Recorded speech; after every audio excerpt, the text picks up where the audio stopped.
Thank you very much for taking the time to listen to this talk.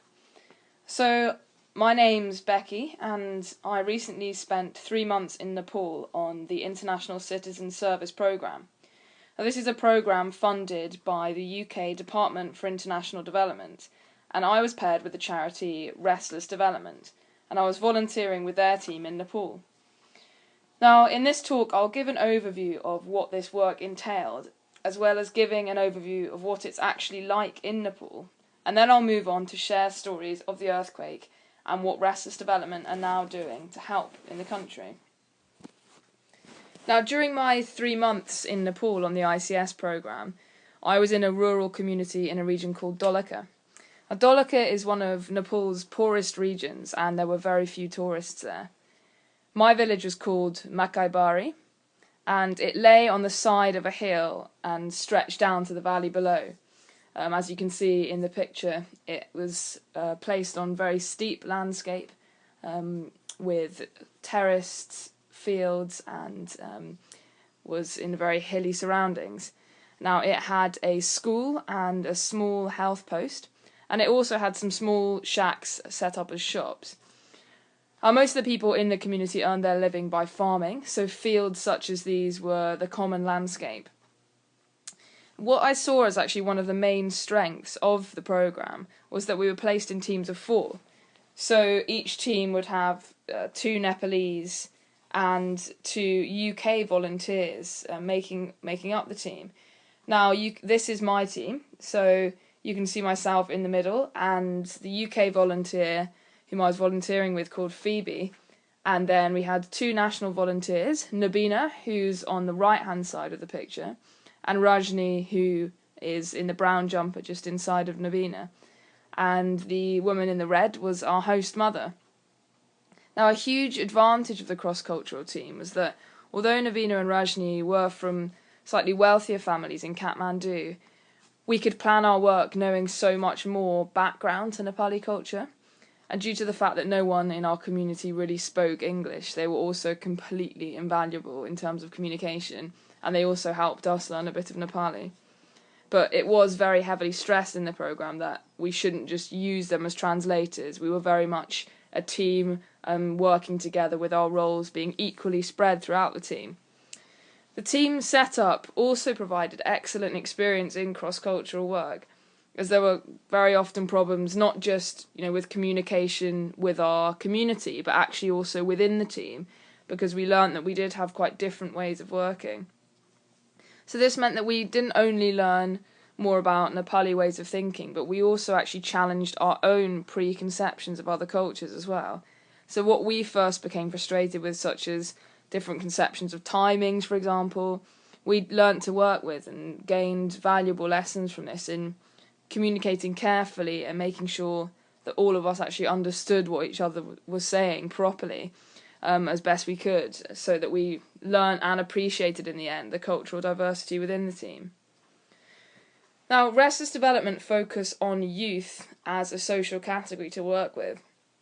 So they believe that young people are most affected by the most persistent problems in the world. However, they are actually frequently overlooked as part of the solution.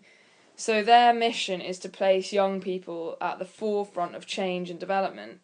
So they think that young people should actually be not just the leaders of tomorrow, but actually the leaders of today. So take these positions of responsibility now. So therefore our programme largely focused on the young people in our community. We were carrying out a livelihoods programme to attempt to help young people become more employable and gain skills for later life. So we taught in schools about CV and application writing, about enterprise and vocational training. We often had pretty large classes, almost up to 100 students at times, which could be a challenge to teach. And you can see here the girls working on their interview skills, what to do and what not to do in an interview.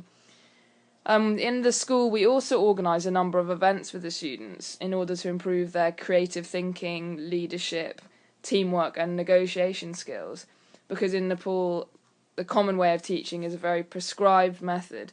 The teachers will often enter the classroom and simply ask the children to copy out of books. They aren't even really encouraged to ask questions because often the teachers don't even really know the answers themselves. So we held sports days. The sack race proved a particular success. And we also tried to get girls as much involved as we could in the sport because it tended to sometimes favour boys a little bit more. So this is our girls' football team who won our inter-school tournament, which was great. We did also organise a talent show, which ended up lasting for about 2.5 hours. But the children came in the most amazing costumes, and it was very, very impressive to watch. And we also even created a film about the dangers of child marriage. This is me attempting to direct this. Now, the acting was pretty questionable, and also directing people who don't understand what you're saying is pretty challenging. However, the students actually really led the way with this project, and it was fantastic to see them so passionate about so many issues. They thought of the storyline, they thought of what they wanted to be included, and did most of the script writing. Child marriage is actually pretty common in Nepal, and a few of our students even eloped whilst we were there at the age of 14 or 15 and consequently dropped out of school. Now, as well as the school, we engaged with the youth club and out-of-school youth. So with them we conducted cleaning campaigns and dramas on the dangers of alcohol abuse, and we also did similar livelihood sessions with them as we did in the school. This is us on a picnic with the youth club. Engaging the youth club and bringing them together with senior members of the community to discuss important issues was also an extremely important part of our work. You can see here we actually organised a workshop on youth rights. So we encouraged older and younger members of the community to work together to discuss how best they can include young people in what they're doing. Now, although we had a lot of support available for the activities I've mentioned, we were also left with a great deal of autonomy so that we could be really creative and we could also adapt to the specific needs of our own communities. We always attempted to form a collaborative approach so that we were working on projects with members of the community. We tried not to just come in and tell them what we were going to do. We definitely tried to include them as much as possible, so it was great. Now, another advantage of the programme was that we actually lived with a family during our time in Dholaka, which gave us a unique insight into Nepali culture. Now, this is the house that I lived in for the 3 months while I was there. Even though it's made of mud, it was pretty spacious, and it was, however, pretty cold at night because I had some holes in my walls so the wind would come in. And I even actually had birds that lived in my room in little nests and woke me up every morning at 5 a.m. Now, living with a family was a steep learning curve for us as well, because we had to quickly adapt to the many Nepalese customs that we weren't familiar with. For example, stepping over people's legs as they sat on the ground, or accidentally touching others with your feet was the height of rudeness in Nepal. And our family actually also practiced chowpadi. So in our home this meant that when menstruating, women are not allowed in the kitchen at any point and cannot touch any of the utensils. And in other parts of Nepal, men actually can't even hear a menstruating girl's voice, and she has to sleep in the cowshed with the animals. As well as the day-to-day practices that we got to know, largely through the help of our Nepali counterparts, we also attended some Hindu ceremonies. We took part in festivals. This is us enjoying Holi, covered in dye. And we were also invited to a couple of weddings. Now, here we gained a glimpse and had the chance to find out more about the arranged marriages that are commonplace in the country. We often saw brides crying because they were leaving their families, which gave us a bit more of an insight into such a different approach to marriage from the UK. Many of the brides might have only met their husband once or twice before the wedding day, and they would always have to go and live with the husband's family, so that day could be quite upsetting and scary for them. And here you can see a bride and groom at a wedding that we went to, and the bride looked very, very solemn. We also experienced a Nepalese funeral, although it was in unfortunate circumstances. Our host family's grandmother passed away, so we witnessed the body being prepared and being brought down to the river to be cremated. Our host family then moved out of our house for an official 13-day mourning period. And in this period, our host father, who was the grandmother's son, shaved his head apart from a small tuft of hair on the back. And he also had to dress in white cloth with no shoes. And he wasn't allowed to touch or speak to other people during this period. And he also could not eat traditional Nepalese food because he couldn't actually eat salt at the time. Now, all of these experiences, although they were quite tough at times, gave us an exposure to the customs of rural Nepal. The ICS programme is fairly unique in this sense, as we would have been hard-pressed to gain a similar experience in other programmes. I hope this gives you a bit of background about Nepal and an idea about what is involved in the ICS programme. I was very impressed with the programme, and I learned so much on it, so I would highly recommend it to others. I'm now going to share some stories about the earthquake, and some accounts from my friends who experienced the earthquake. Now, the accounts I've heard from them have mostly been on the phone or through Facebook, and the photos I'm going to show have all been taken by my friends there. They were actually very happy to be able to share their stories with you, and they thanked me very much for giving them a voice to people in the UK to try and tell people what it was actually like. Now, the epicentre of the first earthquake on the 25th of April is here shown on the map in between Pokhara, which is a touristy town and also densely populated, and the capital, Kathmandu. And it happened in the Kathmandu Valley in a very poor and rural area. Now, as you can probably tell by my description of my time in Nepal, I formed very close friendships with many of the people there. So when I heard about the earthquake, I got in touch with all of my friends, but I actually didn't hear from any of them for around 4 days. Now, it was a really, really horrible wait as I saw the death toll rise and the situation seeming to get worse on the news. And especially because the Nepalese people that we'd been volunteering alongside, so the girls, Navina and Rajni in my team, they all lived in the capital, Kathmandu, which I knew had been badly affected. And when I eventually did hear from them, they were all in a complete state. A message received from my friend Birat, who lives in Kathmandu, said, "Yes, thanks for your message. Yes, I am safe. Don't worry, we are safe. But all hell has broken loose." And Ravindra was another person who we heard from, and he's Restless Development's country director, and he described what it was like at the time of the earthquake. He says, "It came with a big bang. It wasn't slow and gradually built up. It was very violent. It went on for a long time. There wasn't any time for people like us to think of anything. Fortunately, we knew a bit of what to do in such circumstances, so we held on and found a place where we felt safe." Now, in this picture, you can get a sense of how violent the earthquake must have been, because in the top, this is one of the main touristy and historic squares in Kathmandu, and the top picture is what the square looked like when I visited it, and below you can see what's happened after the earthquake, just showing the force of what must have happened at that time. Now, Ravindra carried on and said, "People started to look for open spaces where they felt safe. So, people were sleeping on the streets. My grandmother is living in a tent also. She was injured in her leg, and she was trying to share her wisdom with other people because she suffered a big earthquake previously." Now, Nepal is prone to earthquakes, and there was another very large one in 1934, which still lives on in the national consciousness. But yes, in this slide you can see the sort of makeshift shelters that people were building and sitting under them. So this is my friend Nabina, who I've mentioned before, and the first thing I heard from her was, "I am safe, but scared, because a huge one might be felt again." She gave me a terrifying account of her experience of the earthquake. She told me, "I was in my living room. I had just woke up after a nap. I had already eaten meal and went for a short nap.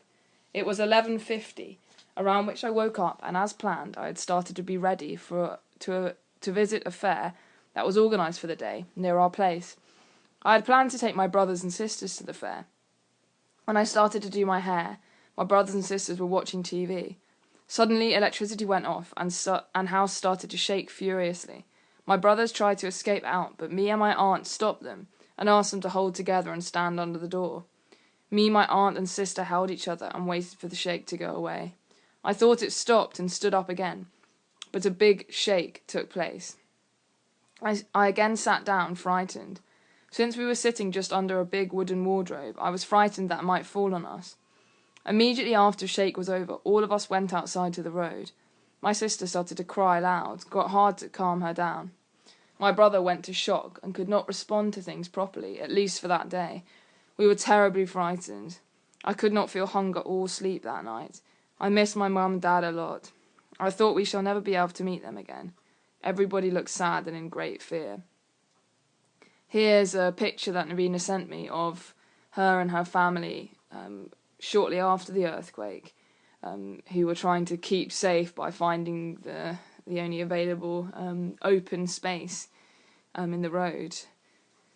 I hope that hearing these accounts from Narina help you to be able to imagine exactly what it was like for a lot of Nepalese people, as I know the stories in the media are not always so tangible. Nabina also kept telling me that she was safe, but only for now. She was very scared for days and days because of the continuing aftershocks, which are actually even continuing now. She sent me this photo of them all, as I said, after the earthquake had struck, and she explained that it was really difficult whilst they were living outside because the weather had turned very bad, there was a lot of rain, they had no electricity, and they had to queue a long time to get water. And the weather, really caused a problem, and her grandmother and aunt had actually also become very ill whilst they were living in the cold. Now, Rajni, who's here on this slide, is the other Nepalese friend whom I lived and worked with for my 3 months on the programme, and she'd been similarly distressed by the incident. She told me and my family is safe as well. I was like almost dead. I'm scared, can't enter the house. Earthquake is still not stopped. It has already been a week. And she added, thank you for all your support towards us. It feels like crying with this condition of country and its people. Now, this comment actually struck me particularly to reflect that a great deal of the pain felt by the people that I'd been in contact with was the pain of seeing the state of their country. And it reminded me of the compassionate nature of the people I had met, and also of the sense of community that the Nepalis feel in general. In my village, for example, when our grandmother died, the whole village came to a complete standstill to immediately prepare her body and to support our grieving host parents. And they also made sure that we were looked after. They explained what to do in terms of taking wood down for the cremation. And they also were concerned that we hadn't eaten because our family wasn't in the condition to be able to provide meals for us. So they helped us with food for a while. And it is the sort of community in which, if people see that another's house is in need of slight repair, or if their children might need something, they'll help each other out. They sort of see each other's possessions as a kind of communal responsibility. We were actually warned that people may take our possessions like cameras and clothes, and this wouldn't have been to steal, but just to actually borrow them for a time, because they don't see objects as belonging to an individual in the same way that we do, and instead as a sort of more communal property. And also, it was actually against social rules when we were there to eat any snack or food in public without offering it to every person as a communal gesture. Now, it would be painful for any of us to see our fellow countrymen suffering, or anyone for that matter. However, for Nepal, people really do experience things together as a community. And many people who messaged me were not so concerned about their own safety, but at the sadness of seeing their country in such a state. A friend from a nearby community from me called Mohan posted this on Facebook.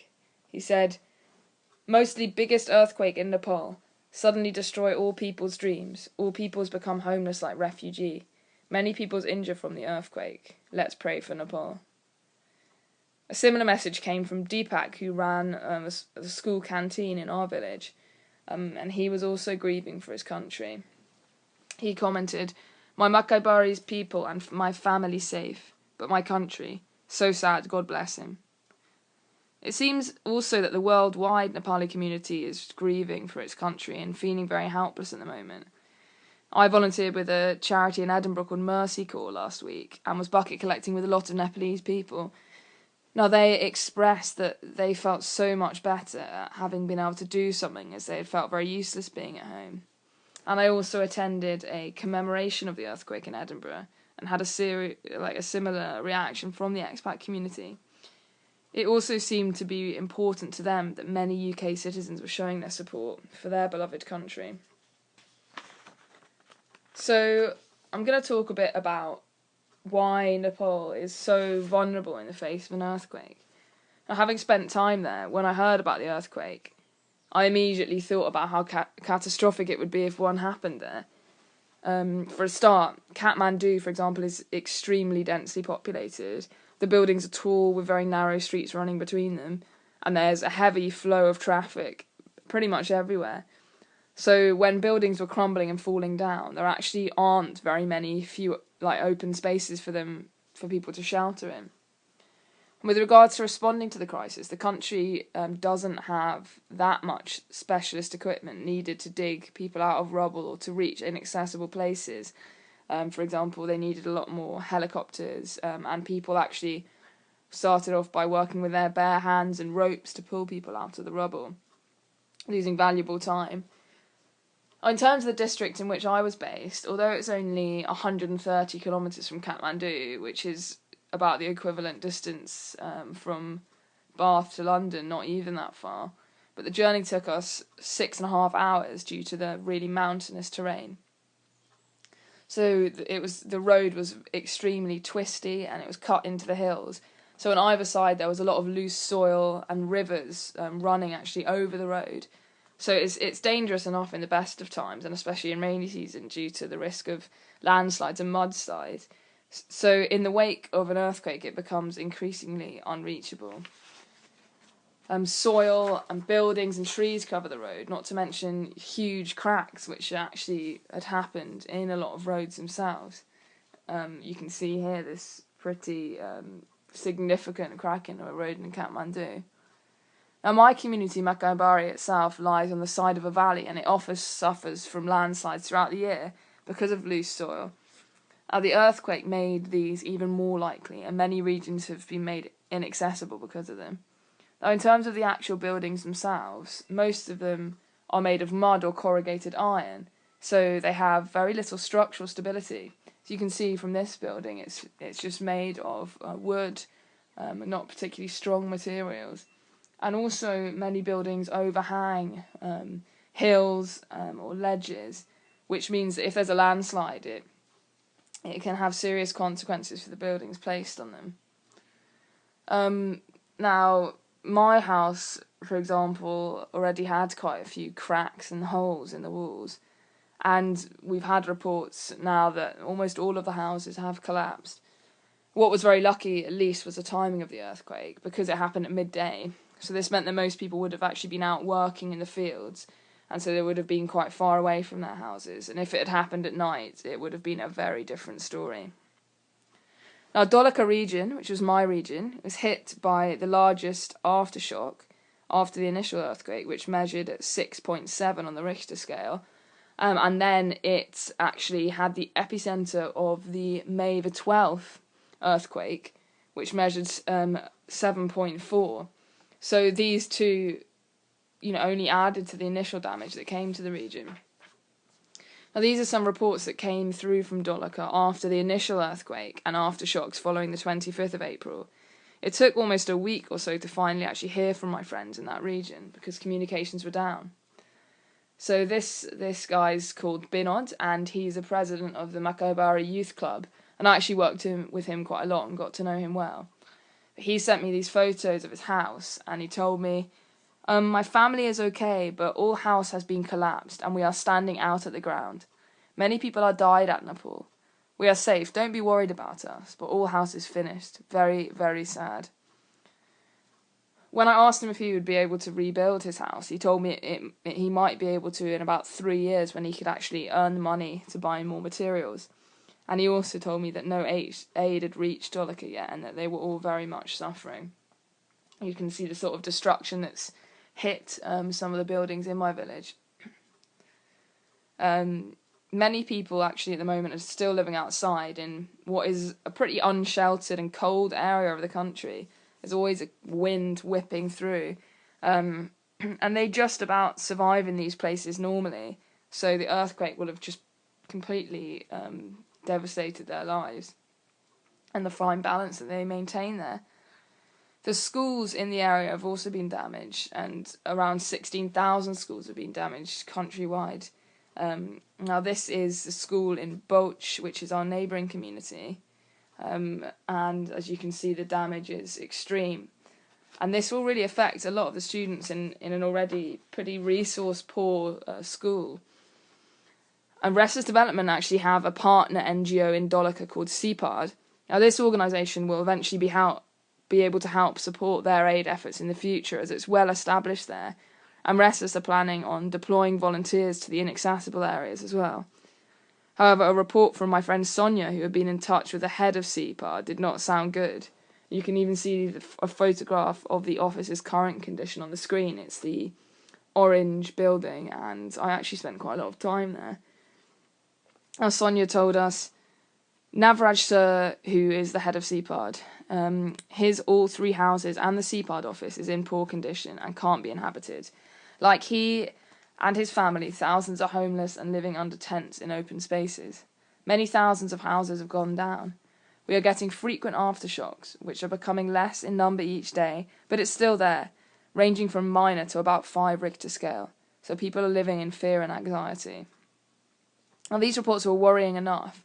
However, after Tuesday's earthquake that measured, as I said, 7.4 on the Richter scale, Dolaka's situation has reached a new level of desperation.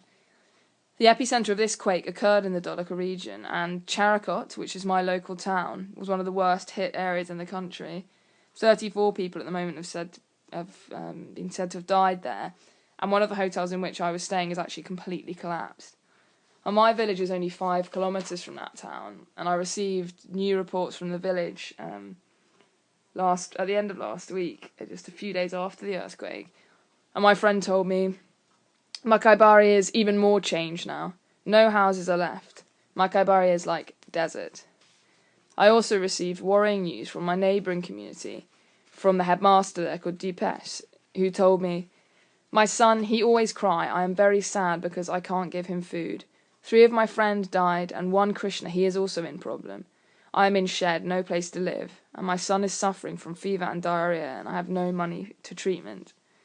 He is very highly regarded in the community and has the most adorable son, who is now sick and has a broken leg. They also haven't eaten for 2 days because their money and little possessions are buried in the rubble of their house, as they didn't have a bank account. These stories are heartbreaking for all of us to hear, and it gives us a sense of what sort of enormous problems now face the population at every level. What actually seems to be one of the greatest threats in Nepal at the moment is the psychological damage that's affecting the population now. People are all too afraid to stay inside, and there seems to be a lot of rumours going around the country about future quakes that are scaring the population. Rajni, who I mentioned before, my good friend, she told me pretty plainly on Thursday, "After this new one, I feel I don't have many days to live." This psychological trauma is one of the main areas that Restless Development are working to help, as I'll explain in the next section of the talk. Now, Restless Development have been in Nepal since 1991, so they have extensive links there, and all of their employees on the ground are Nepalese, so they have a good understanding of the country. And they also have a network of Restless Development alumni who have previously volunteered on the programme, so there'll be people like Navina and Rajni, who volunteered alongside UK volunteers such as myself, and who remain in touch with the organisation. Therefore, they have been really quick to mobilise these groups of people who are already there, and they are planning a youth response across the country. Now, this proved very successful in Sierra Leone as a response to the Ebola crisis, and Restless Development's philosophy seems to be pretty accurate that young people are some of the quickest to respond to emergencies. In the first 48 hours of the first earthquake, Restless coordinated their emergency response without much reception or electricity for long periods. They helped rescue efforts in local buildings. They promoted a blood donation drive. They actually sheltered 120 people in their compound overnight. And they worked really hard to contact all of of the Restless Development staff, who thankfully remained safe and continue to do so. Over the course of that first week, they worked on combating a feared cholera outbreak in the devastated historic city of Bhaktapur. And they also provided support to some of the marginalised groups. For example, in Nepal there's a caste system, and the untouchables of the Putawa community fell at the bottom of this caste system, so often faced discrimination.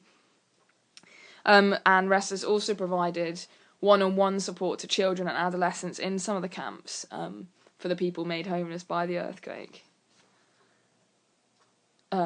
Now, with smaller quakes continuing and people still too afraid to sleep inside, the volunteers were also out building shelters, such as this one here. Here you can see my friend and one of the Restless Development staff called Shatij helping to build these shelters. And they also distributed some supplies to those who were most vulnerable, even vulnerable, before the earthquake. But Restless Development has also been looking forward to the need to rebuild psychologically and socially, as well as physically, as I mentioned before. In the camps of displaced people, Restless Development's young volunteers are providing much-needed psychological support in child-friendly spaces and temporary learning centres. So they're giving some fun for the children and adolescents. They, are still working really, really hard, even with the huge challenges that face them. Here's them moving their office outside because of the aftershocks and continuing to work. I know quite a lot of the team well, and I know that they're doing an excellent job at the moment. Now here is a photo of one of the child-friendly spaces, and similar to the temporary learning centres. So they've set these up to make up for the loss of local schools, and they're working at the moment in association with UNICEF. Because after 14 years in Nepal, they know that education is critical to overcoming the challenges facing their country in the long run. So these spaces will mostly benefit children, teachers and women in the 4 most affected districts. And the plans for the next 3 months is to set up 300 of these temporary learning centres, and also to reach out to around 100,000 of the most needy earthquake victims. And crucially, the organisation will actually be in the country after many of the emergency relief organisations pull out, so they can maintain continued support to help in the longer term. This picture shows a woman called Christine who trained me actually to teach, and she's got some fantastic games and activities that we had a lot of fun doing anyway. So it's good to see the kids in such capable hands over there. Many of my friends are also working with Restless at the moment in Nepal, volunteering in the more rural areas. Now, a girl called Sonia, whom I work with in Dholaka, she's the girl shown in this picture in the white mask, and she described the situation to me from her point of view. She said, "In badly affected areas, people are without basic needs, food, water, medicine and tents. Government is trying to reach the victims, but it's haphazard and mismanaged. However, the rescue teams and army and police have done commendable jobs. People and organisations are trying their best from their own level to help the victims. International aids have helped us a lot. In my case, I'm with Restless, volunteering to distribute relief in areas affected within Kathmandu Valley for now, and with possibly going out of the valley. Restless, along with UNICEF, have started child-friendly spaces in affected areas. I, along with a few other volunteers, are at Halchuk, near Monkey Temple. We are the facilitators in the CFSs to help children come out of the trauma and help them return to their normal self and cope with the situation. The 3 main principles being learning, recreation and healing. Now in these centres they're also teaching some hygiene principles and also about safety in earthquakes. But what they're trying to do is take the children, the young people's minds off the tragedy, because everyone's talking about it all the time and that's all they sort of see on the radio and the television. So it's really important for them to, be themselves again for a while. Well, thank you very much for listening, and I hope I've given you a greater insight into what sort of problems are facing Nepal at this time, on a slightly more personal level than the media. My friends and I, who have returned from Nepal, have actually set up a campaign called Help Us Help Nepal. You can find us on Facebook, and here we're sharing the stories and photos that our friends are sending us and coordinating a lot of fundraising activities to contribute to Restless Development. And this is making a huge difference to the appeal at the moment, so we hope that this can carry on.